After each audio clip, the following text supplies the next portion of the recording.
الهوية الإلكترونية والحضور الإلكتروني هو عنوان حلقتنا لليوم. ليش لازم العالم تهتم بهويتهم الإلكترونية وحضورهم الإلكتروني؟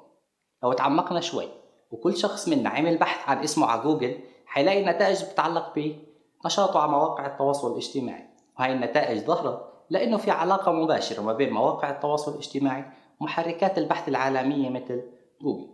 طب إحنا على الإنترنت شو بنكون نعمل؟ أولاً إحنا بنعمل ترويج باللاوعي اللي عنا لمنتج معينة أو خدمة معينة بدون ما نعرف. ثانياً نعمل إشي بنسميه I love brand، اللي من خلاله ممكن ننشر صورة معينة أو فيديو لشركة عالمية أو علامة تجارية معينة. ثالثاً بنعمل إشي بنسميه build my image، واللي هي إحنا بنبني الصورة اللي إحنا حابين نظهرها لحالنا على مواقع التواصل الاجتماعي. طب إيش بنستفيد من هاي المواقع؟ وليش بنستفيد من الحضور الإلكتروني والهوية الإلكترونية؟ وليش مهمة لإلنا؟ لسببين: إذا كنت فرد فأنت ممكن تكون محط أنظار الشركات لتستقطبك تكون أحد موظفيها في مجال معين أنت قوي فيه، وإذا كنت كشركة فهي راح تكون الانطباع الأول للمشتركين أو حتى المستخدمين لمنتجاتكم إنه ياخدوا انطباع إيجابي عنك وعن خدماتك ومنتجاتك.